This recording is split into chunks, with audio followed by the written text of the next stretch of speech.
While most people throw away products like cosmetics or cleaning solutions when they're done with them, the federal government mandates manufacturers keep those same products out of the landfill.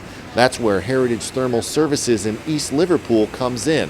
We provide thermal treatment services, which is a much needed industry to serve the economic growth in the United States. Well, we receive waste in basically 3 different varieties. We receive it in containerized materials, drums or yard boxes. We also receive it in tanker trucks of liquid, and then in roll-off boxes or end dumps of solid material that goes into our pits. Chemical industry, big box stores, pharmaceuticals, we do a lot of recalls, and we're starting to get into DEA-controlled substances as well. When they arrive, we unload the waste, and then it is weighed again on the way out, so we know exactly how much material we unloaded. What these gentlemen are doing is they're scanning a truckload of waste that was received from a customer of ours. They're putting our labels on them. They scan the waste in, and it's able to tie it into the computer screens that are on the back here. They're carriages that hang on these conveyor systems that take these carriages with the drums on them. They'll go up the incline to the second floor where they're staged, and then from the second floor they're pulled out in the correct order to be taken to the 3rd floor for incineration. On an annual basis, around 60,000 tons, sometimes a little more than that, just depending on the heat capacity of the material we're burning. This is our central control room.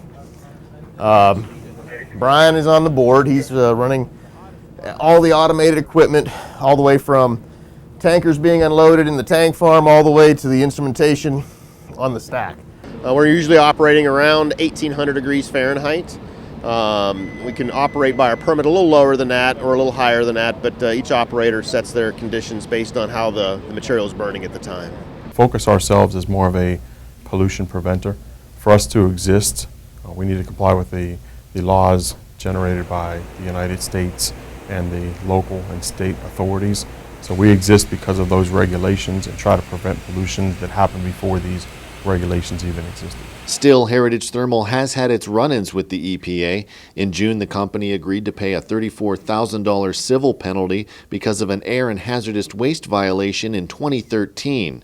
The EPA also released a 20-page report claiming Heritage released toxins into the air over a 4-year period. We want to be visible all the time. There's a lot of headlines out there when something goes wrong at the facility. We are not perfect. We don't pretend to be a perfect company, but instead of being visible in bad times, we want to be visible all the time. This expansion that we're doing here is a large concrete pad that's going to allow us to store up to 60 roll-off boxes of material and bring them in a much more efficient way to be processed through our facility. The new expansion that we have may add a couple new employees, and it's really dictated by the market conditions.